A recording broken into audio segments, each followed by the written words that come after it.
Assalamualaikum warahmatullahi wabarakatuh. Shalom, Om Swastiastu, Namo Buddhaya, Salam Kebajikan. Selamat sore teman-teman yang telah bergabung di dalam ruang bincang virtual hari ini untuk mendiskusikan buku yang berjudul The Making of Southeast Asia, International Relation of a Region yang ditulis oleh Amitabh Acharya. Sebelumnya teman-teman, kemarin kita sudah membahas bersama-sama chapter 1 sampai dengan 6, dan kali ini kita akan membahas kelanjutannya di chapter 7, yang Amitabh Acharya ini beri judul Constructing One Southeast Asia. Next. Ya, jadi berikut ini nama yang tertera di layar ini adalah pembicara yang akan membantu kita untuk memantik dengan memberikan gambaran mengenai pembahasan apa sih yang ada di dalam chapter 7 buku Amitabh Acharya ini. Di sini ada Zahira Syafa, Citra Kurniawati, Kartika Lisnawati, dan saya sendiri, Alfi Trisniyuniasti, yang juga nanti akan ikut memberikan pembahasan, sekaligus izinkan saya untuk memandu jalannya bincang virtual kita hari ini. Constructing One Southeast Asia. Sebagai langkah awal kita mengupas pembahasan ini, saya persilakan kepada rekan saya, Zahira Syafa. Selamat sore.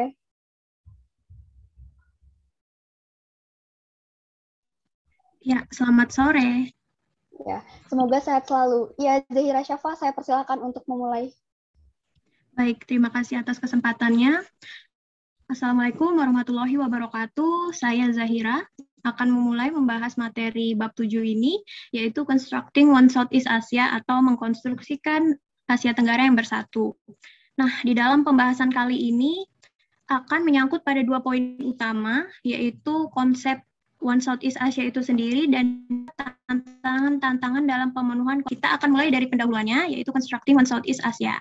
Dalam buku ini dijelaskan bahwa berakhirnya Perang Dingin itu membawa perubahan mendasar pada hubungan internasional dan identitas regional Asia Tenggara.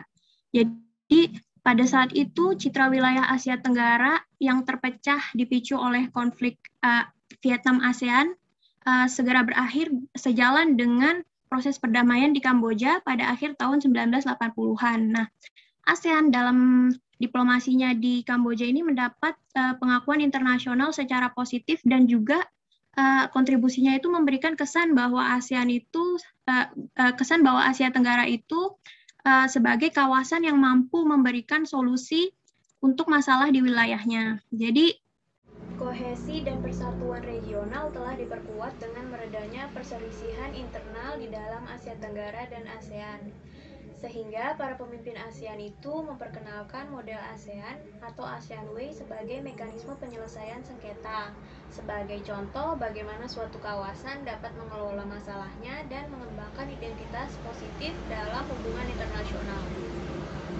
Dari periode kemunculan Asia Tenggara dari Perang Dingin, hingga periode krisis keuangan di tahun 1997 itu menjadi jelas bahwa unsur-unsur integrasi dan kohesi yang berjalan beriringan dengan kekuatan konflik dan fragmentasi.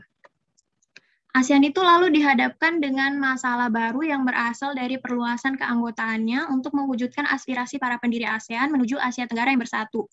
ASEAN itu awalnya percaya diri untuk mengambil peran dalam mengembangkan kerangka kerjasama keamanan yang kooperatif untuk kawasan Asia yang lebih luas. Tetapi integrasi Asia Tenggara ke dalam ekonomi regional itu menciptakan suatu masalah tersendiri seperti yang ditujukan pada krisis ekonomi Asia di akhir tahun 90-an. Lalu kita menuju kepada One Southeast Asia. Di buku ini juga dijelaskan setelah Perang Dingin, proyek yang paling signifikan yang dilakukan oleh negara-negara di Asia Tenggara itu adalah pemenuhan konsep One Southeast Asia atau menuju pada Asia Tenggara yang bersatu. Pada KTT Pasca Perang Dingin pertama di Singapura tahun 1992, para pemimpin ASEAN itu menyatakan bahwa mereka akan menjalin hubungan persahabatan dan kerjasama dengan negara-negara Indochina setelah perdamaian atau setelah penyelesaian konflik di Kamboja. Negara-negara Asia Tenggara itu menyatakan menjalin hubungan persahabatan dan kerjasama dalam Singapore Summit Declaration dan dengan menandatangani Treaty of Amity and Cooperation dengan visi One Southeast Asia. Setelah itu kita akan memasuki ke dalam tantangan pemenuhan One Southeast Asia. Dalam pemenuhan One Southeast Asia ini, dengan masuk anggota baru ASEAN, dalam pelaksanaannya terdapat beberapa tantangan atau hambatan yang dihadapi. Salah satu ketidakpastian utama adalah bagaimana anggota baru itu akan dapat masuk ke dalam diplomasi dan pengambilan keputusan sesuai dengan ASEAN Way, berdasarkan prinsip-prinsip konsultasi dan konsensus yang telah dikembangkan oleh anggota terdahulu ASEAN dalam waktu yang lama selama Perang Dingin. Jadi, tantangan-tantangannya itu seperti tantangan konflik eksternal, tantangan prinsip non-interference, tantangan sengketa bilateral, tantangan konflik intraregional, tantangan ketegangan regional, serta demokrasi. Kita akan memahami yaitu tantangan konflik eksternal. Tantangan ini berkaitan dengan perselisihan atau konflik di antara negara di Asia Tenggara dengan kekuatan eksternal yang berpotensi untuk memecah belah ASEAN. Jadi dengan masuknya anggota baru itu memperumit hubungan ASEAN dengan kekuatan eksternal. Bisa dicontohkan misalnya adalah inklusi Vietnam yang membawa border diplomatik dengan Cina. Jadi Vietnam ini memanfaatkan kecurigaan negara-negara ASEAN misalnya seperti Malaysia atau Indonesia terhadap kekuatan angkatan laut Cina yang sedang tumbuh pada saat itu. Vietnam itu juga mempublikasikan ketakutan bersama terhadap kebijakan Cina di Laut Cina Selatan dan mencari beberapa dukungan dari negara-negara ASEAN atas protesnya terhadap kegiatan Cina tersebut. Jadi sikap anti-Cina yang diprovokasi oleh Vietnam ini berpotensi untuk memecah belah ASEAN. Lalu ada tantangan prinsip non-interference. Nah, prinsip non-interference yang dianut oleh ASEAN untuk tidak mencampuri urusan dalam negeri suatu negara di Asia Tenggara itu menjadi tantangan tersendiri. Pada dasarnya prinsip non-interference itu ditetapkan dalam perjanjian dasar pembentukan ASEAN sebagai suatu lembaga yang berbasis regional, yang terikat secara hukum.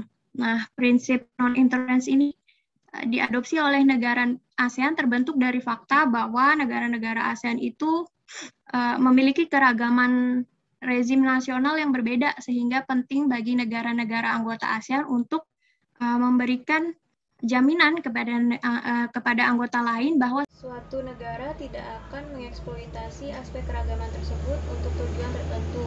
Tanpa jaminan demikian, intensitas keamanan akan meningkat dan akan menyebabkan rapuhnya dinamika kawasan. Kamboja ke dalam ASEAN merupakan contoh tantangan dalam pemenuhan konsep One Southeast Asia.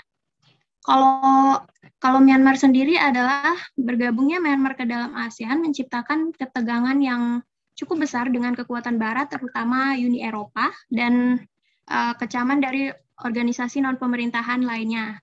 Nah, ASEAN ini menolak untuk tunduk kepada tekanan internasional tersebut untuk mengeluarkan Myanmar dari ASEAN dengan alasan bahwa hal itu akan melanggar prinsip non-interference-nya. Namun pemberian keanggotaan kepada Myanmar itu penting untuk meskipun penting untuk realisasi konsep ASEAN 10, tapi juga memperkuat citra negatif ASEAN gitu di mata nasional, di mata internasional sebagai juara otoritarianisme. Sementara untuk Kamboja sendiri itu keanggotaannya ke dalam ASEAN disebabkan penundaan keanggotaannya di dalam ASEAN disebabkan oleh perkembangan politik internal di suatu negaranya yang menyebabkan ASEAN tidak bisa ikut campur karena adanya prinsip non-interference itu. Di dalam sini terdapat kompleksitas dan jebakan dalam mewujudkan konsep One Southeast Asia itu sendiri, terutama beban ASEAN dalam menghadapi negara-negara anggota baru yang lebih lemah dan kurang stabil secara politik. Ya, selanjutnya diselingi dengan dampak perluasan anggota ASEAN sendiri dari segi ekonomi, bahwa perluasan keanggotaan ASEAN itu membentuk kembali interdependensi dan integrasi ekonomi regional. Hal tersebut meningkatkan volume perdagangan intraregional dan perdagangan penuh di ASEAN. Jadi, dengan bergabungnya anggota baru ke dalam ASEAN dan keikutsertaan anggota baru itu dalam ASEAN free trade atau AFTA karena dapat meningkatkan daya saing kolektif dan memperluas daya tarik pasar internal ASEAN bagi investor asing serta mencegah pengalihan investasi ke wilayah lain seperti Cina dan India. Nah, bagi anggota lama, program liberalisasi yang dilakukan oleh anggota baru dengan masuknya anggota baru ke ASEAN itu memberikan pasar baru yang penting dalam menghadapi peningkatan proteksionisme di Barat. Lalu tantangan yang ketiga adalah tantangan sengketa bilateral. Tantangan lain dalam pemenuhan visi One Southeast Asia ini, dalam hal ini hubungan intra-ASEAN ditandai dengan sejumlah sengketa bilateral. Nah, sengketa bilateral yang terjadi di antara dua negara di dalam wilayah Asia Tenggara, itu menjadi suatu tantangan karena negara yang bersengketa tidak mungkin memiliki hubungan yang harmonis.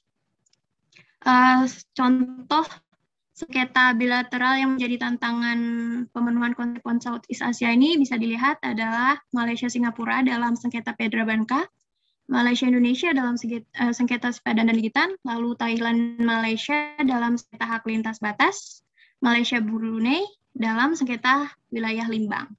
Ya, jadi sekian penjelasan dari saya. Untuk tantangan-tantangan selanjutnya akan dijelaskan oleh pembicara selanjutnya. Saya kembalikan kepada moderator.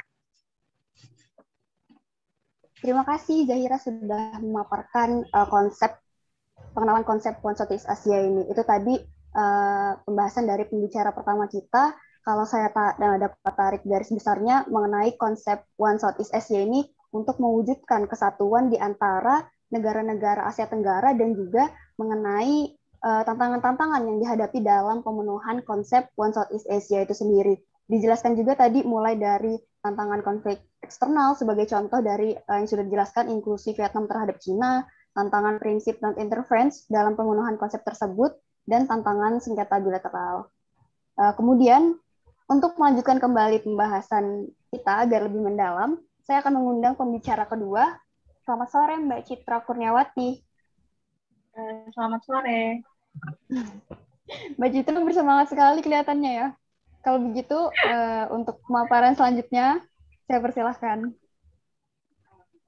Terima kasih atas kesempatannya. Baik, saya akan melanjutkan penjelasan mengenai tantangan.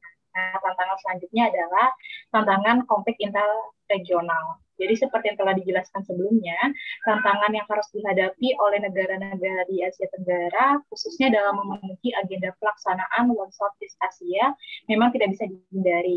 Nah, salah satunya ialah mengenai sengketa bilateral yang tadi telah dijelaskan oleh pemateri sebelumnya Zahira. Konflik sengketa bilateral yang awalnya hanya melibatkan dua negara ini nyatanya mampu berkembang dan telah merebak menjadi konflik intraregional. Mengutip yang dikatakan oleh Amitabh Acharya, perselisihan di bidang maritim merupakan sumber dari konflik regional lainnya. Kemudian ini juga bisa dicontohkan pada kasus LCS yang juga di-mention di buku ini. Nah, kategori lain dari konflik intraregional yang hadir dan memperoleh kepentingan baru pasca era Perang Dingin adalah sengketa Kepulauan Spratly. Jadi sengketa ini tuh melibatkan beberapa negara, diantaranya itu adalah Cina, Vietnam, Taiwan, Malaysia, Brunei Darussalam, dan juga Filipina. Nah, kali itu sengketa ini tuh dinilai sebagai sumber masalah besar bagi kawasan. Mengapa? Karena sengketa ini tuh sangat berpotensi besar untuk menjadi pematik nyala konflik regional berikutnya di Asia Tenggara, khususnya setelah konflik Kamboja. Lalu selanjutnya adalah tantangan ketegangan regional. Terkait ketegangan regional yang dulunya eksis saat Perang Dingin, seperti efek kelimpahan pemberontakan komunisme di Thailand dan Malaysia, dinyatakan telah menurun sejak awal tahun 1990-an. Nah, perlu diketahui, pemberontakan komunisme ini memang sangatlah berpengaruh signifikan terhadap ketegangan regional di Asia Tenggara sebelumnya. Maka, ketika kemunduran pemberontakan komunisme ini terjadi, khususnya di Thailand dan juga Malaysia, serta juga diikuti oleh Filipina dan Indonesia, positifnya ternyata memberikan kontribusi besar pada kepercayaan negara-negara ASEAN, khususnya dalam menormalkan hubungannya dengan Vietnam. Hal ini tentu menghidupkan kembali prospek persatuan regional, serta juga membenarkan pendekatan negara-negara ASEAN terhadap pembangunan ekonomi dan juga ketertiban regional. Nah, Walaupun sebenarnya kemunduran pemberontakan komunisme ini ada memberikan dampak positif bagi kawasan Asia Tenggara, namun realitanya sumber ketegangan regional yang lain itu masih tetap ada di sini. Seperti contohnya gerakan separatisme yang dilakukan oleh kelompok-kelompok tertentu. Nah, ketegangan regional dari gerakan separatisme ini terjadi di beberapa titik di negara di Asia Tenggara, seperti di Filipina Selatan, di Aceh, Indonesia, dan juga di Thailand Selatan. Nah, efek tahan lintas batas dari gerakan separatis etnis ini ternyata menjadi sumber ketegangan antar negara yang nggak bisa dihindarkan. Seperti misalnya, eksodus pengungsi dari Aceh ke Malaysia, yang mana hal ini ternyata membuat hubungan antara Indonesia dan Malaysia itu menjadi memburuk pada tahun 1990-an. Selain itu, juga ada hubungan buruk yang terjadi pada Malaysia dan Filipina. Ini disebabkan oleh kekhawatiran Filipina akan separatisme yang dilakukan oleh bangsa Moro di Mindanao, yang mana kemudian gerakan separatisme ini ternyata mendapat dukungan dari Sabah Malaysia. Nah, melihat hal tersebut, tentunya ini membuat pemerintah Filipina itu menjadi geram akan sikap dari Sabah Malaysia ini. Nah, untuk itulah pemerintah Filipina itu mengambil sikap keras terhadap penolakan resmi pada klaim Filipina terhadap sikap Sabah Malaysia tersebut. Next. Nah, tantangan yang selanjutnya itu ada tantangan mengenai ketertiban regional. Nah, tantangan yang ditemui terkait ketertiban regional ini adalah program modernisasi militer. Jadi, setelah Perang Dingin dan perjanjian damai yang ditandatangani di Kamboja, iklim keamanan di kawasan itu menjadi semakin membaik dengan seiring perkembangannya. Meskipun begitu, negara-negara Asia Tenggara ini menyaksikan serangkaian penumpukan senjata dengan skala besar pada pasca perang. Nah, akibatnya negara-negara di Asia Tenggara ini menjadi istilahnya kayak termotivasi untuk memodernisasi angkatan bersenjata mereka, yakni dengan cara membeli berbagai sistem senjata canggih. Terutama diantaranya adalah pesawat tempur, platform angkatan laut, dan juga rudal. Nah, hal yang perlu digarisbawahi dari fenomena ini adalah adanya peningkatan pengeluaran pertahanan yang signifikan di semua negara ASEAN. Sehingga peluang kapasitas mereka untuk perang konvensional di antar negara itu menjadi semakin meningkat. Untuk itulah fenomena ini seringkali dianggap sebagai persaingan senjata secara besar-besaran di antara negara-negara tersebut. Padahal bukan hanya itu saja, sejumlah faktor nyatanya juga berkontribusi akan peningkatan persenjataan di kawasan regional ini. Seperti salah satunya adalah pengaruh penurunan harga dari sejumlah besar senjata yang ditawarkan oleh produsen. Ini menjadi konsekuensi bagi produsen pertahanan utama dunia untuk mengekspor sebagian besar senjata militer miliknya, karena mereka tidak ingin mengalami kerugian. Maka kesempatan inilah yang coba diambil oleh negara-negara negara-negara di ASEAN yang telah semakin makmur kala itu, untuk kemudian mereka ini dapat menikmati perburuan barang murah atau senjata militer dengan harga yang murah pada pasca Perang Dingin. Tetapi selain faktor itu, pertimbangan lainnya di balik adanya pembangunan militer di kawasan regional ini ada beberapa faktor. Seperti yang pertama, adanya kebutuhan akan kemandirian yang semakin besar dirasakan oleh negara-negara ASEAN, tepatnya pasca terjadi pengurangan negara adidaya di kawasan. Lalu yang kedua, adanya kecemasan tentang persaingan yang terjadi di antar aktor-aktor eksternal, seperti ada Cina, Jepang, dan juga India. Lalu yang ketiga, ada persaingan antar layanan domestik. Yang keempat, ada nilai prestasi senjata canggih. Dan yang terakhir atau yang kelima, adanya speed of teknologi akuisisi pada senjata canggih tersebut. Nah, namun apapun itu penyebab dan alasannya, peningkatan belanja dan pembelian senjata pertahanan guna untuk memodernisasi militer di masing-masing negara ini nyatanya menimbulkan kegelisahan dan sebuah tanda tanya besar mengenai misi masa depan ASEAN, khususnya dalam menjaga persatuan dan ketertiban di kawasan.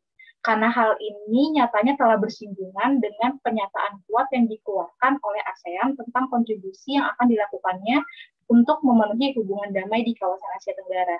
Nah, makanya ini menjadi salah satu tantangan yang terberat dalam usaha ketertiban di regional. Gitu. Next. Ini adalah tantangan yang terakhir, yaitu terkait HAM dan juga demokrasi. Nah, jadi selain tantangan konvensional yang udah dijelaskan dari tadi pemateri sebelumnya Zahira, sampai tadi sebelumnya mengenai ketertiban regional, Asia Tenggara itu juga dihadapkan dengan serangkaian tantangan yang relatif baru dengan implikasi yang signifikan terhadap kondisi regional di kawasan, di mana di antaranya itu adalah terkait persoalan hak asasi manusia dan juga demokrasi. Jadi sejak awal tahun 1990-an, nilai penting HAM dan demokrasi itu menjadi salah satu fokus pembahasan utama yang memiliki arti penting di Asia Tenggara. Nah, hal ini berawal dari runtuhnya komunisme dan kebangkitan nilai-nilai anti komunisme yang dianut oleh kebijakan Barat, sehingga menyebabkan perubahan yang signifikan pada lingkungan dunia internasional, termasuk juga di kawasan Asia Tenggara itu sendiri. Tepatnya setelah Perang Dingin berakhir, Amerika Serikat yang keluar sebagai pemenang, itu kerap kali mengangkat isu-isu HAM dan juga demokrasi, yang mana ini merupakan sebuah obsesi yang dilakukan oleh media, Kongres, dan juga pemerintahannya. Nah, secara sederhana, hal ini membuat negara-negara di Asia Tenggara itu harus menghadapi berbagai tekanan dari negara-negara Barat ini, khususnya atas catatan HAM yang pernah mereka lakukan. Karena seperti yang kita ketahui, negara-negara Asia Tenggara memang kerap dikenal sebagai negara yang rentan akan isu-isu HAM-nya. Beberapa kondisi yang menjadi sorotan, salah satunya adalah adanya penindasan militer dengan kekerasan yang dilakukan kepada pengunjuk rasa di Thailand pada tahun 1992. Kemudian dilakukan hal yang sama juga pada kelompok separatis yang ada di Timur Timur pada tahun 1991, di mana kedua persoalan ini akhirnya menumbuhkan stigma negatif dari dunia internasional kala itu. Selain itu, negara-negara Asia Tenggara lainnya, terutama Malaysia dan Singapura, juga menerima kritik dari pengawas hak asasi manusia internasional. Hal ini dikarenakan undang-undang penahanan keamanan internal mereka ini dinilai kurang menjunjung nilai-nilai kebebasan demokrasi. Nah, namun dalam menanggapi hal tersebut, pemerintah Asia Tenggara, terutama negara-negara anggota ASEAN ini akhirnya berusaha menghadirkan collective front untuk memberikan perlawanan atau argumentasi mereka atas persoalan hak asasi manusia dan demokrasi yang terjadi. Jadi terdapat dua kesepakatan relatif dalam perspektif mereka. Di antaranya yaitu yang pertama, adanya relativisme budaya dari kawasan Asia Tenggara. Sehingga hak asasi manusia itu ya harus bervariasi karena terdapat perbedaan latar belakang ekonomi, sosial, dan juga budaya. Lalu yang kedua, adanya juga kebebasan politik yang tidak boleh ditekankan di atas hak ekonomi dan sosial. Nah, namun sikap ASEAN terhadap relativisme budaya ini semakin membuat banyaknya kecaman dari sumber-sumber barat dan lokal sebenarnya. Jadi para kritikus itu menilai bahwa ini merupakan bagian dari pembenaran untuk kontrol politik otoriter yang terjadi. Selain itu, definisi tentang apa yang menjadi standar budaya untuk mendefinisikan hak asasi manusia dinilai juga tidak seragam di antara ataupun di dalam masyarakat regional tersebut, seperti penerapan nilai-nilai konfusianisme di Singapura, di mana ini tidak bisa dapat dilakukan oleh Malaysia yang Islami, Filipina yang Katolik, dan Thailand yang Buddha. Lagi pula, nilai-nilai tersebut juga dirasa tidak dapat menyatu dalam masing-masing negara ASEAN. Nah, itu dia beberapa penjelasan yang bisa saya sampaikan terkait tantangan. Selanjutnya saya kembalikan ke moderator. Terima kasih. Iya, jadi tadi menarik ya Mbak Citra. Ini banyak sekali informasi yang bisa kita diskusikan di sesi diskusi nanti, seperti mengenai kelanjutan dari tantangan-tantangan yang sebelumnya sudah dijelaskan oleh pembicara pertama, yang harus dihadapi oleh negara-negara di Asia Tenggara dalam memenuhi konsep One Southeast Asia ini. Khususnya ini yang terkait persoalan konflik intra, itu ketegangan dan ketertiban regional. Selain itu, tidak hanya menghadapi persoalan internal kawasan, negara-negara Asia Tenggara itu juga harus menghadapi tekanan eksternal atas persoalan HAM tadi yang sudah disebutkan dan demokrasi yang dilakukan negara gitu. Terima kasih Mbak Citra pemaparannya. Ya, selanjutnya teman-teman kita akan memasuki subbab kedua dari chapter 7 ini dengan pembicara ketiga kita sore ini, Kartika Lisnawati. Selamat sore. Selamat sore. Ya, saya rasa Kartika sudah siap ya untuk memberikan penjelasannya? Kalau begitu, langsung saja saya persilahkan. Oke, terima kasih atas kesempatannya, Ica. Jadi kali ini saya akan membahas tentang Southeast Asia and the Asia Pacific aja, di mana di sini akan dijelaskan tentang Asia Tenggara dan juga gagasan Asia Pasifik sendiri. Seperti yang terlihat, kemunculan gagasan Asia Pasifik, di mana gagasan Asia Pasifik ini ditimbulkan akibat dari pasca Perang Dingin, di mana pada pasca Perang Dingin ini muncullah lembaga-lembaga multilateral Asia Pasifik, sehingga timbul gagasan Asia Pasifik sendiri. Dan hal ini itu terbukti dibuatnya langkah awal perdagangan bebas, dan di langkah awal perdagangan bebas ini terjadi inisiatif yang dilakukan oleh ASEAN, sehingga pada tahun 1990 negara ASEAN ini memiliki perdagangan yang cukup kuat bersama Amerika Serikat, Eropa Barat, dan Jepang. Namun kerjasama yang dilakukan negara-negara ASEAN ke sesama negara ASEAN lainnya justru lebih berkurang karena penguatan dari kerjasama Amerika Serikat, Eropa Barat, dan Jepang sendiri. Seperti itu. Terus kemunculan gagasan Asia Pasifik ini menimbulkan pergeseran sikap dari negara ASEAN sendiri. Setidaknya ada 3 faktor terjadinya pergeseran sikap tersebut.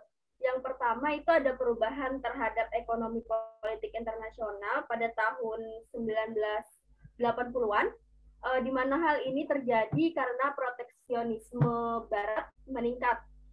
Dan hal ini juga terjadi karena penurunan ekonomi global negara ASEAN serta krisis hutang internasional pada saat itu yang memiliki dampak signifikan terhadap arus modal di ASEAN sendiri.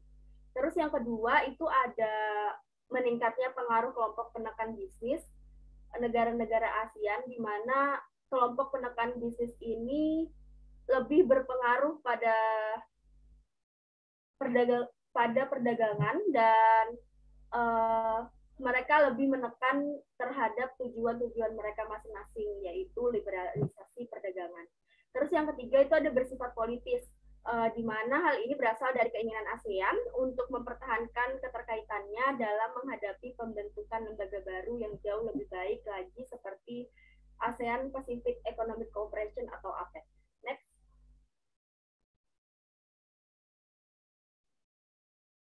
Ya, dari langkah awal perdagangan bebas ini juga dibuktikan dari terbentuknya ASEAN Free Trade Area atau AFTA, di mana AFTA sendiri dibentuk pada KTT Singapura tahun 1992 dan ditandatangani oleh 6 negara ASEAN yang pada awalnya disebut ASEAN 6, yaitu Indonesia, Malaysia, Thailand, Filipina, Singapura, serta Brunei Darussalam, dan disusul oleh negara selanjutnya yaitu Vietnam, Laos, Myanmar, dan Kamboja. Nah, AFTA itu apa sih? Jadi AFTA itu adalah bentuk kerjasama yang dilakukan oleh negara-negara ASEAN yang bertujuan untuk membantu berjalannya perekonomian negara-negara di bawah naungan ASEAN. AFTA juga dibentuk dengan harapan kerjasama ini mendongkrak perekonomian penduduk di setiap negara di kawasan ASEAN dan menjadi solusi perdagangan dunia pada saat itu. Selain dari AFTA sendiri, juga banyak inisiatif yang dilakukan ASEAN. Namun dari sekian inisiatif yang dilakukan ASEAN, tetap saja inisiatif-inisiatif tersebut tuh masih ada tantangannya. Ya, selain itu juga diperparah oleh tingkat perkembangan antar negara ASEAN yang berbeda-beda juga gitu. Dan tingkat perbedaan negara ASEAN ini juga memiliki beberapa tantangan lainnya, yaitu rendahnya perdagangan intraregional. Hal ini itu disebabkan karena langkah awal perdagangan bebas yang dilakukan itu juga berdampak pada berkurangnya kerjasama intraregional di dalam ASEAN sendiri. Terus yang kedua itu ada situasi ekonomi global di akhir tahun 1980 hingga awal tahun 1990, di mana juga ada penurunan ekonomi global pada saat itu, terus ada krisis hutang internasional juga. Terus yang ketiga, munculnya proteksionisme, di mana proteksionisme ini muncul akibat liberalisasi perdagangan yang dilakukan oleh ASEAN pada mulanya. Sekian dari saya, mungkin saya kembalikan ke moderator. Ya. Terima kasih Kartika sudah membuka subbab kedua di chapter 7 ini dengan luar biasa. Dapat saya maknai bagaimana pasca Perang Dingin menimbulkan gagasan Asia Pasifik, di mana pada masa tersebut banyak sekali lembaga multilateral Asia Pasifik gitu. Yang hal ini dapat menyebabkan pergeseran sikap negara ASEAN yang terbukti pada terbentuknya AFTA dengan beberapa tantangan yang dihadapinya seperti yang sudah dijelaskan tadi. Dan mungkin teman-teman di sini juga menangkap ya penjelasan tersebut. Untuk teman-teman yang mungkin sudah memiliki pertanyaan, saya harap bisa bersabar untuk menunggu sesi diskusi karena ini masih ada bagian saya lagi untuk menjelaskan. Di sini masih ada kelanjutan dari subbab kedua sekaligus akhir untuk penutupan dari chapter 7 ini. Teman-teman bisa lihat ya apa yang ada di layar, dan saya yakin dari teman-teman, khususnya penstudi HI, pasti sudah familiar dengan organisasi yang satu ini, Asia Pacific Economic Cooperation, atau biasanya kita sebut dengan singkat itu APEC. Gitu ya. Dari penjelasan pembicara Kartika sebelumnya, ada tantangan dalam mengembangkan Asia Tenggara, salah satunya adalah rendahnya tingkat perdagangan intraregional di ASEAN. Gitu. Sebelum kita ke APEC, sebagai informasi tambahan, sempat juga ada pembentukan Pacific Economic Cooperation Conference atau PECC yang didirikan pada 1980 untuk mengeksplorasi dan memajukan perdagangan bebas dan kerjasama ekonomi di kawasan Asia Pasifik. Dan di chapter 7 ini, di dalam buku ini tidak menjelaskan secara rinci mengenai kinerja dari PECC ini. Namun di dalam sumber lain, itu menyebutkan jika PECC ini kurang dapat mengikuti tren ekonomi global sampai dengan adanya proteksionisme ekonomi barat gitu. Makanya diganti dengan APEC ini. Dan di dalam chapter 7 ini menceritakan jika akhirnya APEC ini tumbuh berdasarkan inisiatif negara external influence terhadap kawasan Asia Pasifik yang bertujuan untuk melakukan kerjasama dan meningkatkan liberalisasi perdagangan serta mendukung regionalisme ekonomi di Asia Pasifik untuk mengantisipasi integrasi Eropa. Intinya, APEC ini sebagai wadah yang lebih formal begitu untuk antar pemerintah melakukan kerjasama yang juga bisa memungkinkan wilayah secara keseluruhan ini untuk mengkoordinasikan GATT. Di sini teman-teman bisa membaca ya di layar, ada syarat pengesahan untuk memastikan APEC ini tidak mengurangi status ASEAN.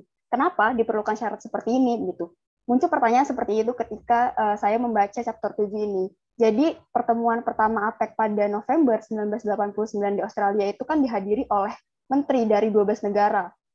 Termasuk di dalamnya 6 negara ASEAN dan negara dengan pengaruh besar saat itu seperti Kanada, Australia, Korea Selatan, Selandia Baru, Jepang, dan Amerika Serikat. Nah, di sini ASEAN itu melihat adanya peluang untuk negara-negara non-Asia Tenggara ini yang akan terlalu mendominasi APEC nantinya. Oleh karena itulah diajukannya syarat pengesahan ini. Teman-teman bisa lihat di situ pertama, APEC tidak boleh berurusan dengan masalah politik dan keamanan.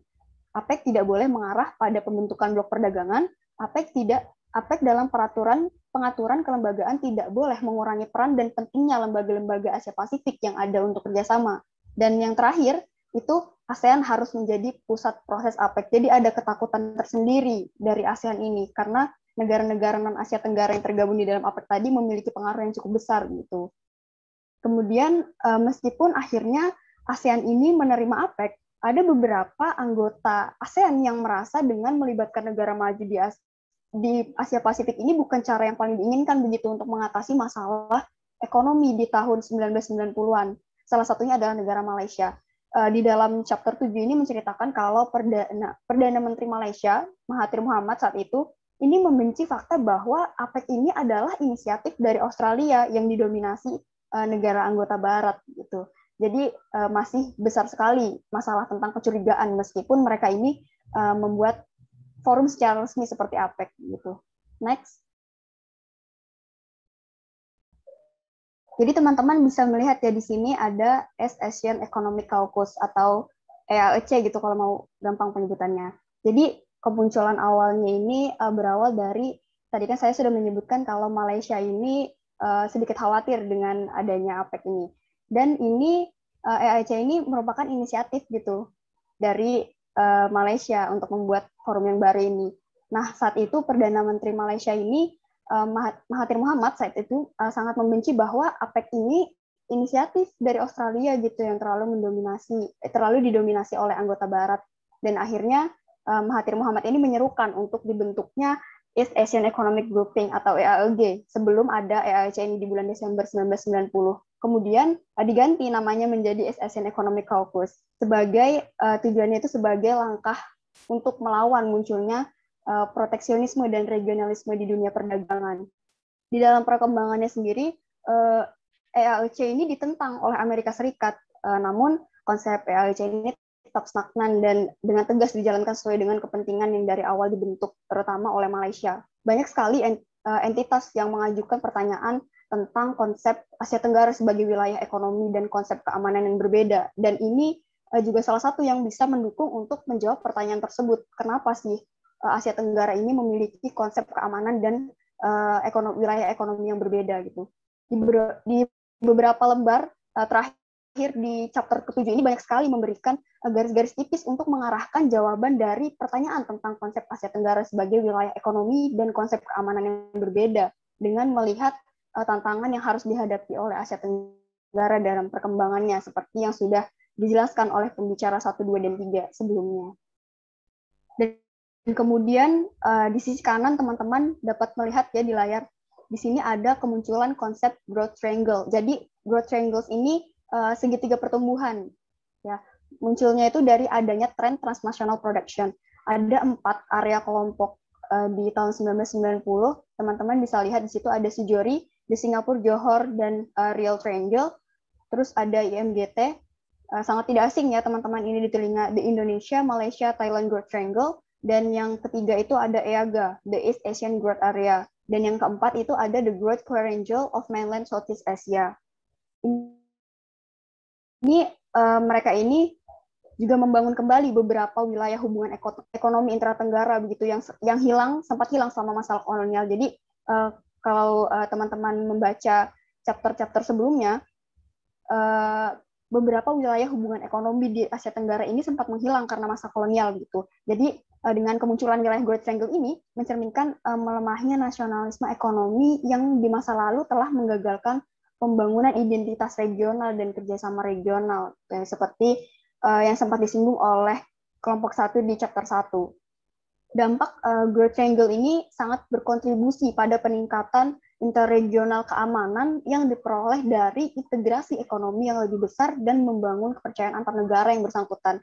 Kalau teman-teman ingat, ada perselisihan yang sudah berlangsung lama sekali antara Malaysia dan Filipina di Sabah, kan? Dan tadi Zahira juga sudah menjelaskan banyak sekali konflik-konflik yang terjadi di antara negara-negara Asia Tenggara begitu. Namun hal ini tidak menjadikan permasalahan politik di kawasan sebagai penghalang untuk mengupayakan regionalisme ekonomi, kan? Dengan konsep Growth Triangle ini.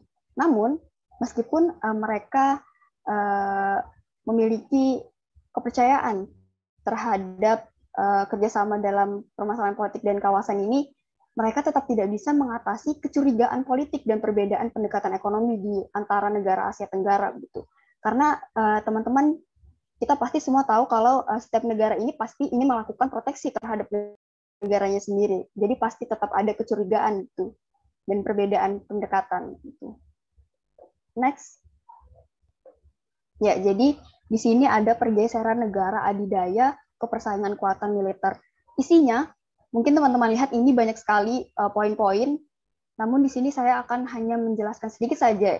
Isinya ini tentang pengaruh Amerika Serikat, kebangkitan Cina, dan pengaruh Jepang di ASEAN. Jadi penentu utama dari lingkungan internasional awal pasca Perang Dingin ini berhubungan dengan kekuatan adidaya di kawasan Asia Pasifik. Namun terjadi pergeseran dari negara ketika muncul kekuatan-kekuatan militer baru. Dan makanya di sini judulnya pergeseran negara adidaya ke persaingan kekuatan militer.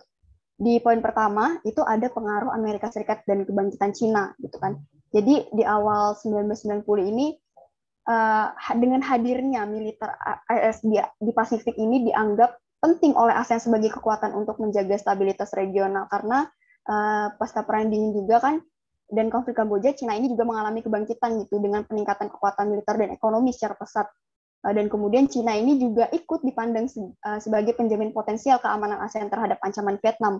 Tadi kan Zahira di awal menyebutkan adanya konflik di Vietnam gitu, dan Vietnam ini dianggap sebagai salah satu ancaman ASEAN gitu, keamanan ASEAN. Dan di sini Amerika Serikat dan Cina ini dianggap sebagai saat itu mereka memandang AS dan Cina ini dapat menjaga stabilitas regional gitu.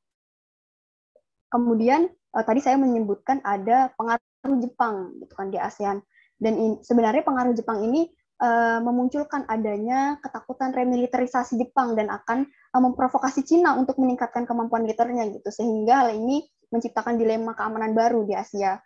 Kompetisi dan persaingan dengan pola interaksi antara Amerika Serikat, Cina, dan Jepang itu akan memberikan dampak tantangan keamanan di kawasan Asia Pasifik. Padahal di sini ASEAN ini sedang berusaha untuk menyelesaikan proyek One Southeast Asia sebagai kerangka kerja di bidang politik dan keamanan. Di sini ada pembentukan ASEAN Regional Forum atau ARF. Jadi pembentukan ARF ini itu sebenarnya dimulai dari konsep Job-Fund itu yang dianggap sebagai konsep yang tidak praktis dan tidak cukup relevan lagi karena malah merugikan stabilitas regional. Saya yakin teman-teman juga sudah tidak asing dengan konsep Job-Fund ini. Melalui pemikiran itu, akhirnya negara-negara yang tergabung di dalam APEC tadi, termasuk juga ada Rusia, Australia, dan Kanada ini menyerukan kembali pembentukan lembaga keamanan regional sebagai common security dan cooperative security-nya. Dan kemudian ASEAN ini menanggapi dengan beberapa ketakutan dan skeptisme karena hampir seluruh pengajuan kerjasama keamanan regional ini selalu datang dari kekuatan luar gitu kan. Kan tadi dari yang sudah dipaparkan oleh pembicara 1, 2, dan 3 tadi, kalau kerjasama multilateral ini banyak sekali gitu dibentuk, tapi ASEAN ini justru mengalami skeptisme dan ketakutan karena memang pengajuan kerjasama seperti ini itu kebanyakan didominasi oleh kekuatan Barat gitu. Dan ASEAN ini merasa harus muncul dengan kerangka kerja mandiri untuk memainkan peran sentral keamanan regional khususnya. Akhirnya bisa teman-teman baca di 1994 menjadi puncak pembentukan ARF yang memastikan bahwa ASEAN akan tetap menjadi pusat dari penjagaan keamanan di kawasan Asia Pasifik gitu. Berlanjut di akhir tahun 2009, keterlibatan ASEAN di dalam ARF ini menimbulkan adanya hambatan, malah menimbulkan hambatan keterlibatan ASEAN di ARF ini dalam kerjasama keamanan, dan gaya kepemimpinan ASEAN pada ARF ini dianggap tidak cocok dengan beberapa anggota-anggota negara Barat. Jadi negara-negara anggota Barat ini menganggap kalau keterlibatan ASEAN ini ingin menjadi kaukus seperti itu ya, ingin menjadi poin utama di dalam ARF, namun dianggap tidak cocok begitu dengan anggota-anggota Barat. Jadi peran kepemimpinan ASEAN dalam tantangan ARF ini kemudian membuktikan bahwa konsepsi Asia Tenggara sebagai kawasan keamanan itu yang berbeda itu harus memiliki kemandirian sendiri gitu. Karena itulah yang membuat di chapter 7 ini menjadi menarik kan, Constructing One Southeast Asia, karena Asia ini dianggap sebagai kawasan dengan ekonomi dan keamanan yang berbeda dari negara-negara yang tergabung di dalam organisasi multi.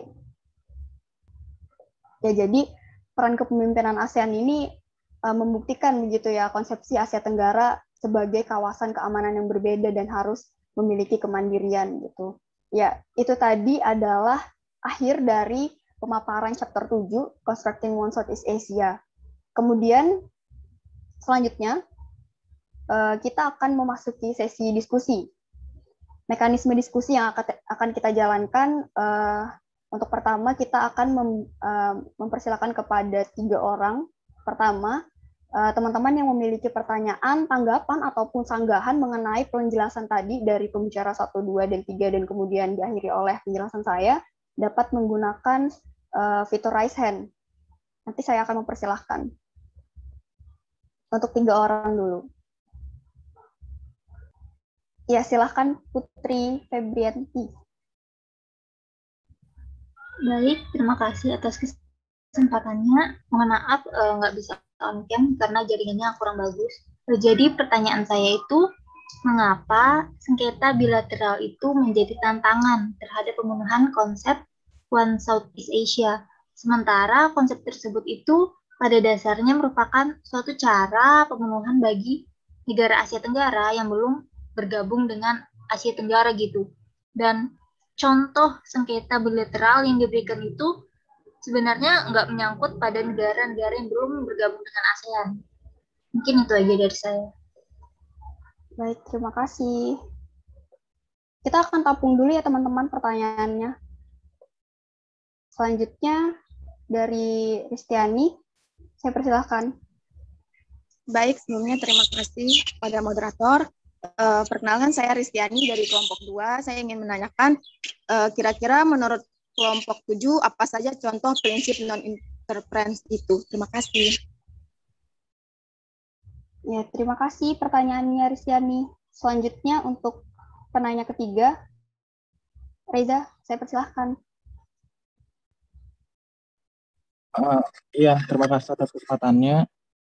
Jadi saya mau nanya nih, menurut kalian ini apakah ada kemungkinan bahwa ASEAN ataupun konsep One Southeast Asia ini ke depannya itu bakalan tidak ada jika tantangan-tantangan yang kalian sebutkan tadi itu banyak terjadi di kawasan Asia, kayak gitu. Terima kasih. Terima kasih Reza pertanyaannya. Mungkin saya akan memberikan waktu 3 menit untuk teman-teman dapat berpikir dulu ya sebelum menjawab pertanyaan dari 3 penanya tadi.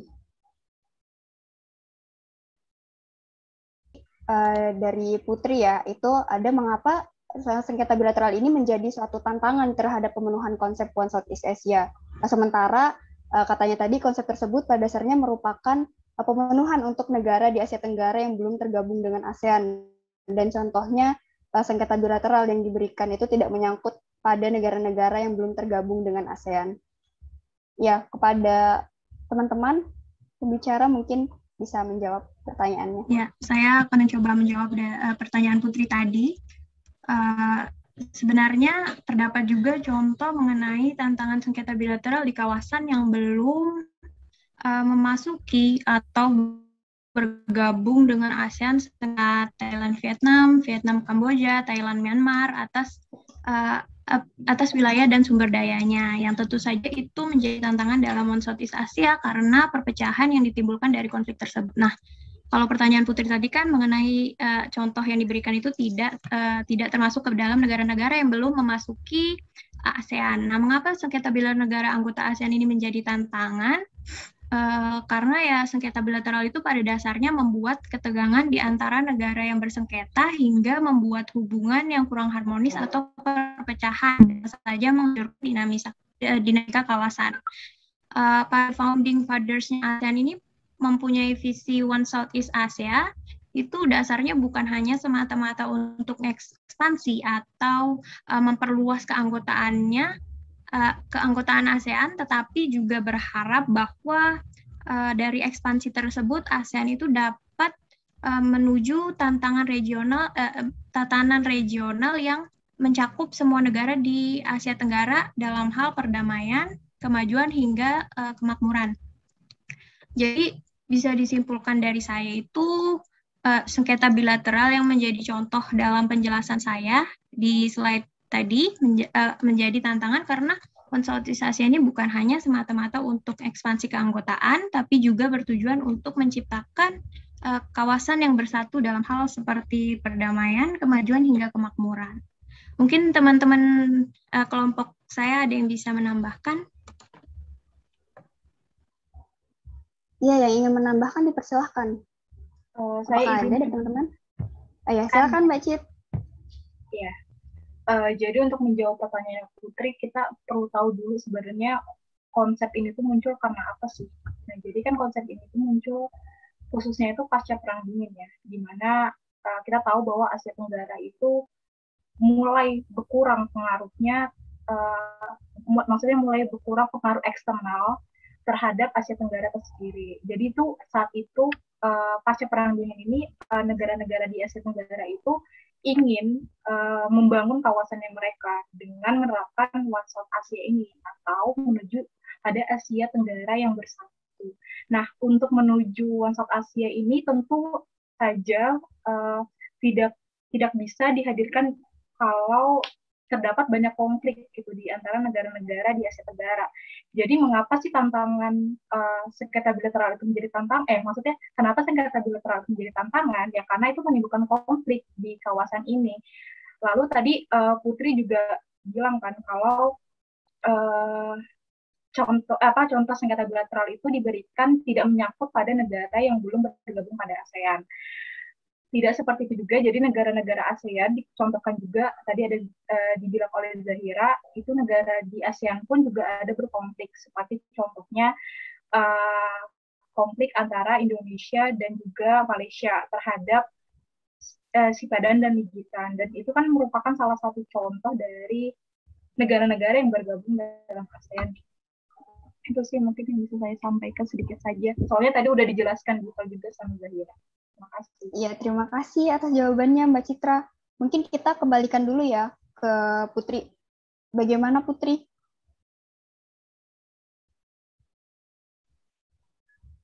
Jawabannya udah cukup jelas sih. Terima kasih. Kalau dari teman-teman yang lain, apakah ingin merespon dari pertanyaannya Putri tadi? Saya persilahkan jika masih ada yang penasaran pada teman-teman. Karena di sini kita membukanya sesi diskusi, gitu ya. Apakah ada? Jika tidak ada, tadi sebelumnya saya lupa sedikit untuk menjelaskan mengenai mekanisme poin yang dapat diberikan oleh penanya, itu akan mendapatkan 2 poin. Dan untuk yang menjawab akan mendapatkan poin 2 sampai dengan 5 gitu ya. Kepada Putri, untuk 2 pembicara tadi nih, apakah dengan jawaban yang seperti itu, menurut Putri ini pantas untuk diberikan poin berapa begitu? Mungkin bisa diberikan poin 5 masing-masing. Untuk keduanya? Iya. Terima kasih. Untuk pertanyaan kedua dari Ristiani, apa contoh prinsip non-interference? Kalau boleh saya tanyakan kembali, maksudnya Ristiani di sini dia meminta contoh yang seperti apa, dalam bentuk apa? Mungkin bisa dijelaskan lagi pertanyaannya. Isinya atau seperti apa gitu? Isi dari prinsip non-interference, gitu ya? Ya.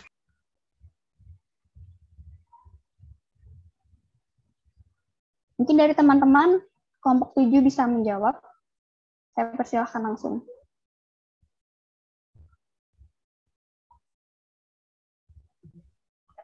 Saya izin menjawab ya. Ya, saya persilahkan Mbak Citra. Ya. Jadi apa sih yang dimaksud dengan prinsip non-interference? Jadi ini tuh merupakan prinsip yang digunakan atau diterapkan oleh negara-negara di ASEAN. Lalu juga ini ditetapkan memang dalam perjanjian dasar pembentukan ASEAN. Jadi dari awal udah ditetapkan. Jadi prinsip non-interference ini diadopsi oleh negara ASEAN itu berangkat dari fakta bahwa negara-negara ASEAN itu kan beragam. Jadi mereka itu memiliki perbedaan, memiliki aspek keragaman. Nah, untuk mempertahankan dan menghargai keragaman rezim nasional yang berbeda ini, sehingga negara-negara anggota ASEAN itu memberikan jaminan kepada negara anggotanya untuk menggunakan prinsip non-interference ini. Jadi satu negara itu nggak bisa mencampuri urusan negara lain di anggota negara ASEAN tersebut. Yang tujuannya agar antara hubungan negara-negara di ASEAN ini itu tercipta stabilitas, keamanan, dan perdamaian. Seperti itu sih yang saya pahami. Mungkin ada yang mau ditambahkan. Teman-teman, apakah ada yang ingin menambahkan jawaban dari Mbak Citra tadi? Terima kasih Mbak Citra jawabannya. Iya, sama-sama. Agak melantur, maaf ya. Apakah ada dari teman-teman yang ingin menambahkan kembali jawaban dari Mbak Citra tadi?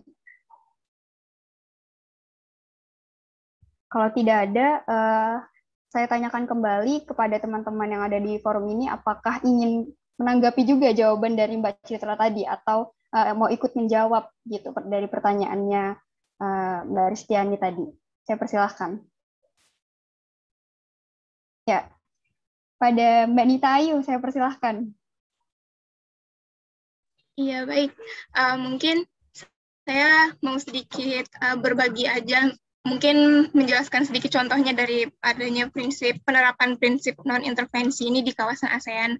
Nah, jadi kalau dari yang saya tahu, dari dulu memang seperti yang dibilang sama Mbak Citra tadi, kalau salah satu ciri khas dari organisasi regional di ASEAN ini tuh ya adanya prinsip non-intervensi. Dimana juga ini berkaitan sama materi yang saya bawakan kemarin, yaitu di chapter 3, kalau ciri khas dari kawasan ASEAN bahkan dari masa prakolonial itu memang tidak ada satu negara yang bisa mengintervensi kawasan lain seperti itu. Nah, jadi salah satu contohnya itu, misalnya ada masalah antara Malaysia dan Indonesia, kan kita sering gitu mengalami masalah perebutan wilayah regional seperti di kawasan Sipadanan Linggitan kemarin. Nah, jadi di mana kalau ada konflik seperti ini, negara-negara di kawasan ASEAN itu tidak boleh memihak salah satu anggotanya. Jadi dia juga nggak boleh mencampuri urusan tersebut. Maka dari itu saat terjadi konflik ini kan penyelesaiannya itu dibawa ke Mahkamah Hukum Internasional gitu, bukan di kawasan ASEAN gitu. Nah, selanjutnya juga ada di kasus yang contohnya tuh ada di kasus Myanmar kemarin, pelanggaran HAM di Myanmar. Nah, ini tuh kan walaupun kasus HAM di Myanmar itu sudah lama gitu terjadinya, bahkan sebelum adanya kudeta. Nah, dari dulu negara-negara di kawasan Asia Tenggara itu nggak boleh ikut campur gitu ke masalah ini, padahal kan logikanya ini tuh pelanggaran HAM. Kenapa organisasi internasional di ASEAN sendiri yang menaungi kawasannya tidak boleh ikut intervensi? Nah, salah satu bentuknya itu jadi yang bisa dilakukan negara ASEAN itu cuma mengadakan KTT aja gitu, perundingan satu sama lain. Nah, pada akhirnya juga jadi kasus ini dibawa ke Mahkamah Internasional lagi. Nah, jadi memang pola interaksinya negara-negara di kawasan ASEAN itu seperti itu, tidak mengganggu satu sama lain, tapi mereka juga memastikan kawasannya itu aman, dan cara membantu negara lain yang mengalami konflik ini untuk menyelesaikan masalah tersebut itu dengan cara berdiplomasi, diskusi gitu, menggunakan forum KTT, tapi tidak mengintervensi secara langsung kayak kita mengirim angkatan militer kita ke negara Malaysia atau ke Myanmar seperti itu. Itu dilarang di dalam prinsip non-intervensi ini. Mungkin itu saja yang bisa saya tambahkan, Mbak Ica. Terima kasih atas kesempatannya. Terima kasih, Mbak Nita Ayu, sudah mau membantu ya dan melengkapi jawaban dari Mbak Citra tadi yang sudah luar biasa. Saya kembalikan lagi ke Mbak Ristiani. Apakah ada respon dan tanggapan mengenai jawaban dari pertanyaannya Mbak Ristiani tadi? Cukup jelas, terima kasih. Sudah ya. Untuk poinnya sendiri, ini berlaku juga untuk teman-teman yang ikut merespon ya. Untuk jawaban dari Mbak Citra dan Mbak Nita Ayu, Ristiani 2-5 mau dikasih berapa? 5. Untuk kedua penjawab? Ya, masing-masing mendapatkan 5. Terima kasih. Terima kasih, Ristiani.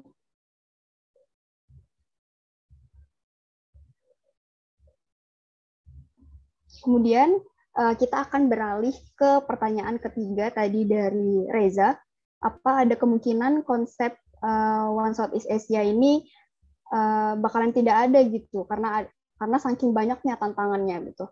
Di sini saya minta izin kepada teman-teman untuk ikut menjawab pertanyaan dari Reza ya. Jadi kalau dari chapter 7 dan dari kondisi yang kita lihat saat ini, konsep One Southeast Asia ini memang mengalami banyak sekali tantangan-tantangan begitu. Namun bukan tidak mungkin konsep ini itu dapat dipertahankan. Karena justru dengan adanya tantangan-tantangan ini, kawasan Asia Tenggara ini semakin melihat begitu kalau misalkan Asia Tenggara ini memiliki kondisi kawasan ekonomi dan keamanan yang berbeda dengan negara-negara lainnya begitu. Dan dari chapter 7 yang sudah kami pelajari, khususnya di chapter 7 ini, kita dapat melihat bahwa Asia Tenggara ini memang seharusnya sudah memiliki pondasinya sendiri, karena dari semua penjelasan pembicara 1, 2, dan 3 tadi, dan dengan apa yang saya jelaskan tadi, kita dapat melihat bahwa memang Asia Tenggara ini sebaiknya memiliki pondasinya sendiri, begitu, memiliki tujuannya sendiri, karena jika tadi menyimak apa yang saya jelaskan di akhir, Asia Tenggara ini kan banyak tergabung di dalam organisasi-organisasi gitu, yang cukup didominasi oleh negara-negara dari Barat, gitu kan, dengan kekuatan militer yang kuat, dengan kekuatan perekonomian yang kuat, gitu. Dan terkadang di dalam organisasi tersebut, seperti yang sudah saya jelaskan juga tadi, bahkan ASEAN pun merasa kalau cara untuk menyelesaikan persoalan dari negara-negara maju tersebut dengan Asia Tenggara itu cukup berbeda, begitu. Jadi bukannya kita malah ditelan oleh negara-negara mereka dengan adanya konsep One Southeast Asia ini, meskipun tantangannya berat, justru itu yang harus dicapai, begitu. Itu dari saya untuk pertanyaan dari Reza tadi.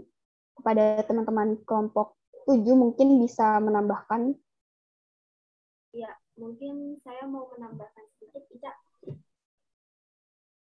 Ya, silahkan Kartika. Oke.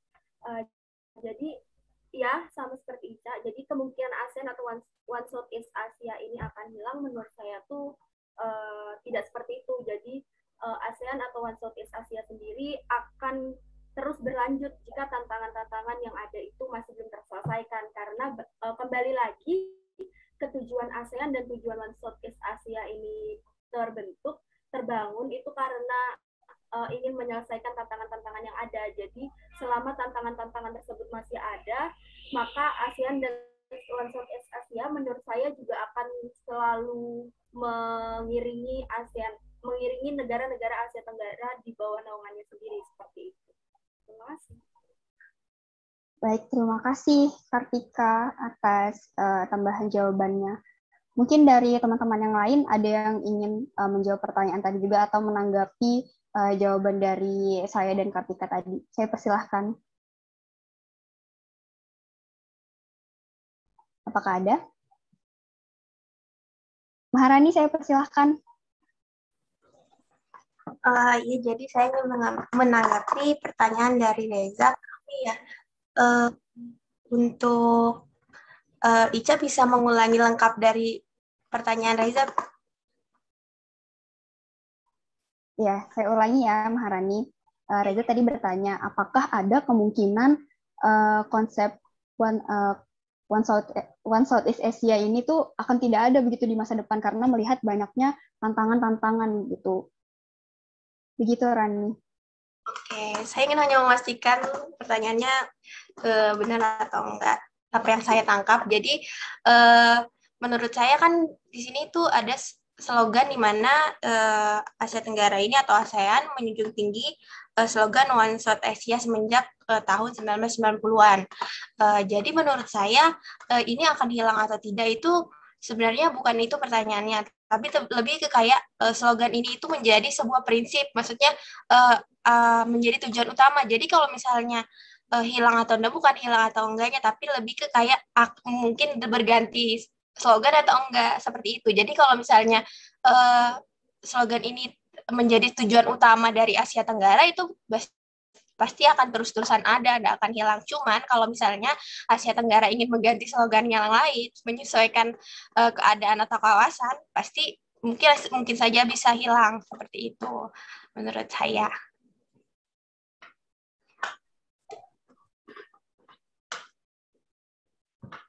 Terima kasih kepada Maharani sudah memberikan jawabannya. Saya persilahkan lagi untuk Mas Amin Rais. Oke, terima kasih atas kesempatannya. Nah, kalau menurut saya sih lebih kepada pesimisnya, soalnya melihat tantangan-tantangan ini aja kayaknya ASEAN itu mulai KO deh. Terlebih lagi tuh ada dorongan dari eksternal bahwa ASEAN tuh harus rubah yang namanya no intervensi seperti yang dilakukan oleh Presiden Amerika terhadap konflik di Myanmar itu sendiri. Nah, yang lagi-lagi apa ya, contoh yang lain itu kayak Uni Soviet. Nah, Uni Soviet kan nggak itu sebuah satu kawasan kan, yang terdiri banyak negara-negara. Nah, akibat mereka nggak mampu untuk menahan itu, jadi gubar. Mungkin saya setuju juga dengan yang dipaparkan oleh Maharani. Kemungkinan nanti juga akan kayak ganti slogannya, atau akan diperbarui, atau akan dirubah peraturannya mungkin, atau lain sebagainya. Mungkin nanti non intervensi nanti itu akan dirubah mungkin. Kayak gitu menurut saya. Ya, terima kasih Mas Amin Rais. Jadi saya ingin menambahkan sedikit lagi. Menurut dengan apa yang kelompok kami yakini, bukan yakini sih, apa yang kami tangkap dari chapter 7 tulisannya Amitav Acharya ini, malah dengan adanya tantangan tersebut, maka terbentuklah sebuah konsep ini untuk menangani tantangan tersebut, gitu. Gitu ya, saya akan kembalikan lagi ini ke Reza. Reza, tadi sudah ada beberapa jawaban dan respon dari pertanyaan yang sudah Reza berikan. Apakah Reza ingin menanggapi lagi? Kalau dari saya udah cukup ya, udah menjawab kok semuanya yang tadi saya nanya. Terima kasih. Kalau begitu selanjutnya pemberian poin. Tadi saya, Kartika, Rani, dan Mas Amin Rais tadi menjawab ya, meskipun ada sedikit perbedaan pendapat begitu, karena ini diskusi dan perbedaan itu hal yang wajar begitu kan teman-teman di dalam sebuah diskusi begitu. Reza bisa memberikan nilai kepada masing-masing dari penjawab tadi. Saya, Kartika, Rani, dan Mas Amin Rais dari 2 sampai 5 poinnya.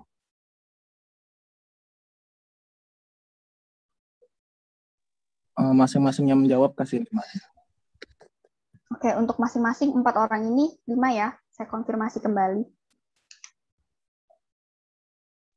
Iya, 5. Terima kasih. Oke, kalau begitu terima kasih, Reza. Oke.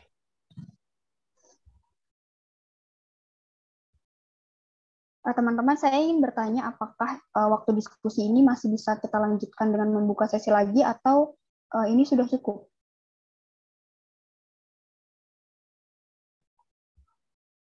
Sepertinya masih bisa ya teman-teman, 1 sampai 2 pertanyaan lagi. Karena melihat tadi kita mulainya juga di jam 4 lewat. Mohon maaf ya teman-teman, tadi keterlambatannya sedikit. Saya akan membuka lagi sesi kedua, tapi mohon maaf ini hanya untuk 2 pertanyaan saja, karena mengingat jika saja nanti ada beberapa tanggapan dan tambahan dari teman-teman gitu ya, takutnya nanti waktunya kita kelewatan kesorean gitu. Saya buka lagi sesi kedua untuk 2 pertanyaan. Saya persilahkan.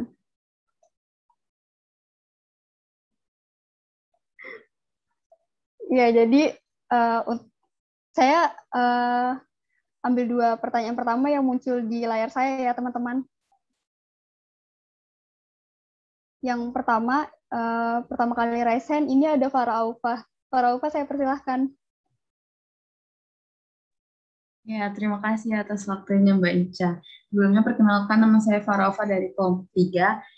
Saya ingin bertanya, kenapa sih ASEAN ini melihat APEC sebagai kesempatan mereka gitu? Padahal kan tadi kalian ada menjelaskan bahwa ada ketakutan akan besarnya peluang negara di negara-negara non-Asia Tenggara yang bisa aja itu lebih mendominasi untuk APEC gitu kan. Dan meskipun ada persyaratan-persyaratan untuk pengesahan agar nantinya APEC ini nggak mengurangi status ASEAN gitu di dalamnya. Itu aja Mbak Ica, terima kasih. Terima kasih, Farah, atas pertanyaannya. Kemudian, untuk pertanyaan kedua, kepada Natasha, saya persilahkan. Ya, terima kasih. Jadi aku mau bertanya mengenai prinsip non-interference. Jadi ingin menanya aja, menurut pendapat kalian itu apakah prinsip ini tuh efektif atau tidak, dan apakah masih relevan untuk saat ini dalam penyelesaian konflik negara-negara yang ada di kawasan Asia Tenggara? Terima kasih.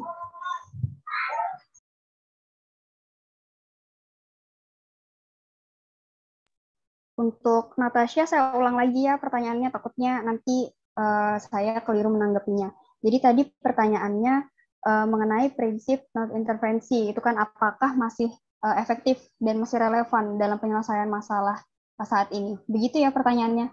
Iya, benar. Terima kasih. Saya lanjutkan ya.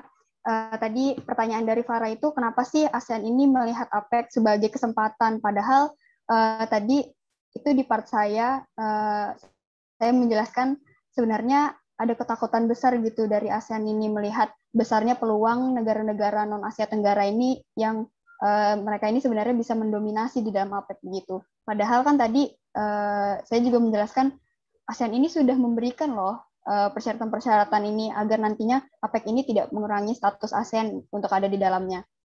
Tadi pertanyaannya kenapa ASEAN ini melihat APEC sebagai kesempatan.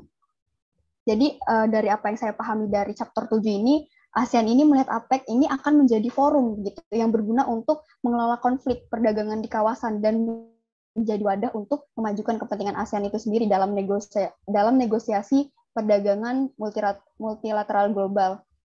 Saat itu kan terjadi ketidakpastian di regional iklim investasi, itu kan yang disebabkan oleh perkembangan di Eropa Timur, dan Eropa Timur ini membuat sebuah proteksionisme begitu, seperti yang sudah dijelaskan pembicara kedua tadi kan.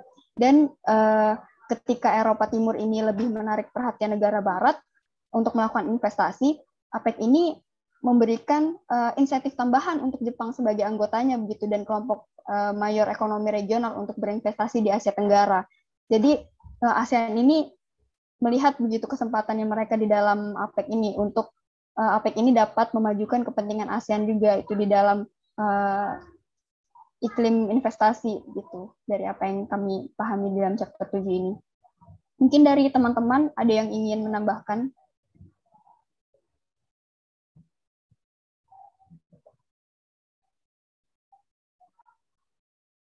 Jika tidak ada, mungkin dari teman-teman yang lain ingin menjawab juga pertanyaan dari Farah.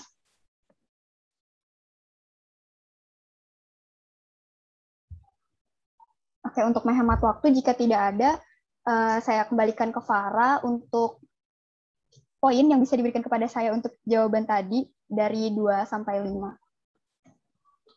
5. Terima kasih. Terima kasih. Terima kasih Farah untuk poinnya. Dan selanjutnya pertanyaan dari Natasha tadi kan, prinsip non-intervensi ini apakah masih efektif dan masih relevan gitu dalam penyelesaian di masa sekarang begitu.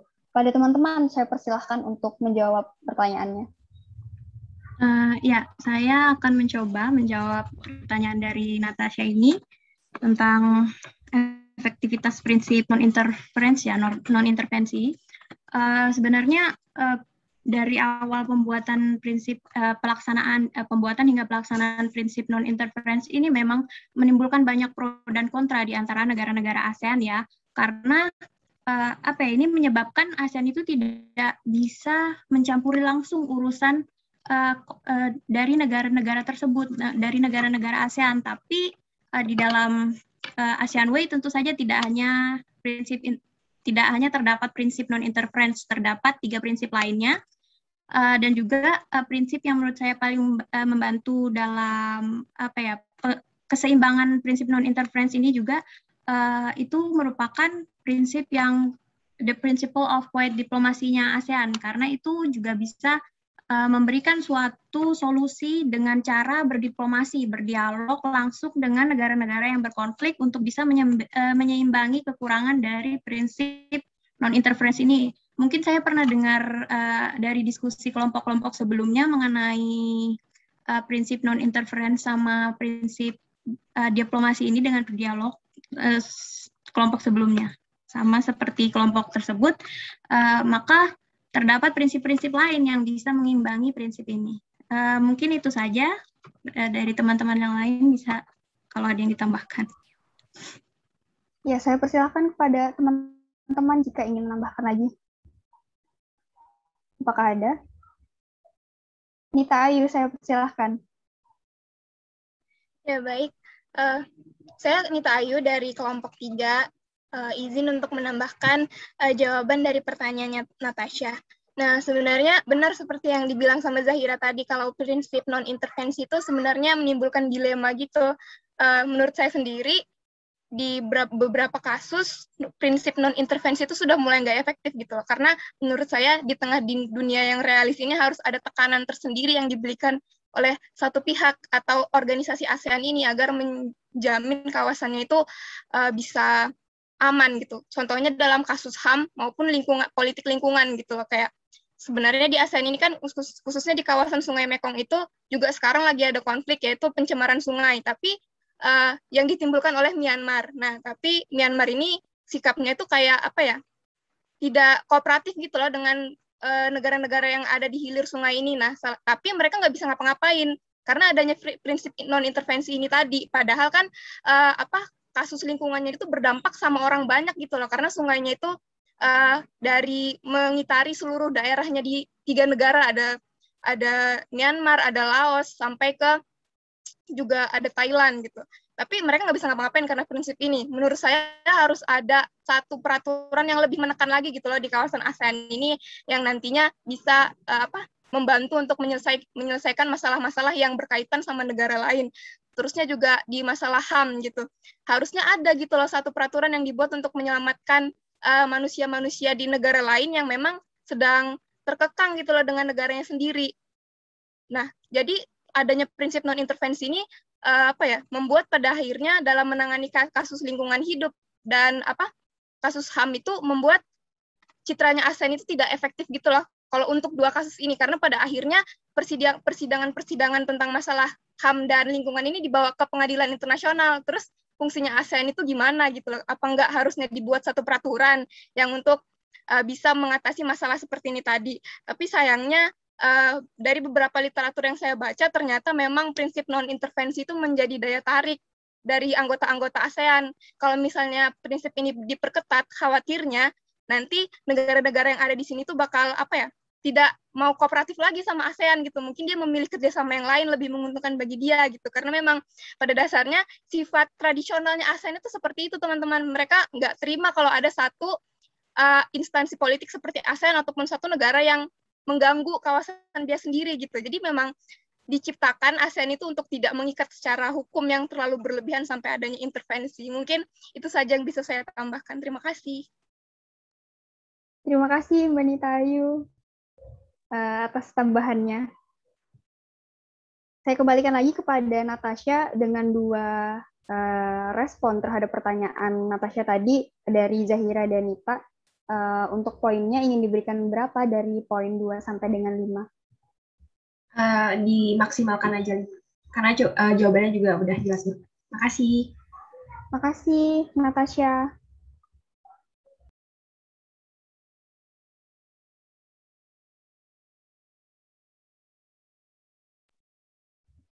Ya, itu tadi sesi kedua dan juga penutupan untuk diskusi kita pada hari ini.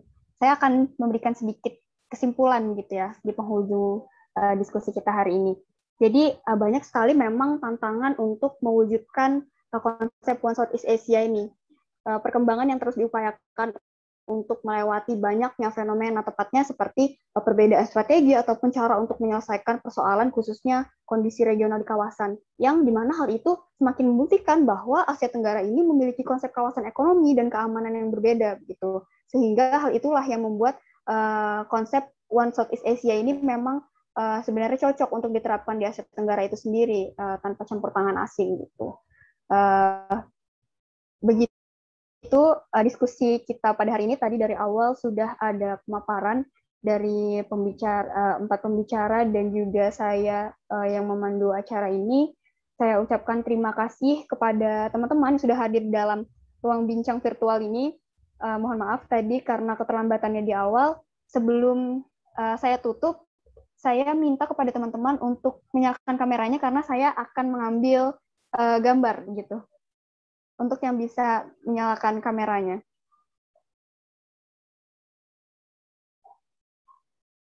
Oke.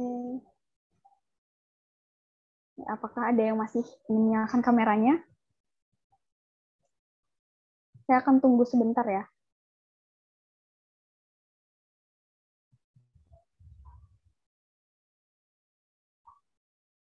Oke. Untuk slide pertama, boleh kalau mau kasih lihat catatannya, teman-teman. Kalau nggak ada catatannya juga nggak apa-apa. Oke, 1, 2, 3.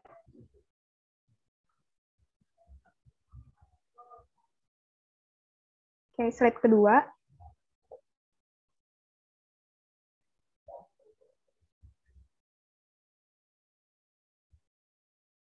Satu, dua, tiga. Oke, terima kasih teman-teman. Dengan ini saya akhiri diskusi kita pada hari ini. Terima kasih. Jangan lupa jaga protokol kesehatan 5M. Sampai jumpa di kesempatan selanjutnya. Saya tutup. Wassalamualaikum warahmatullahi wabarakatuh. Waalaikumsalam warahmatullahi wabarakatuh. Waalaikumsalam.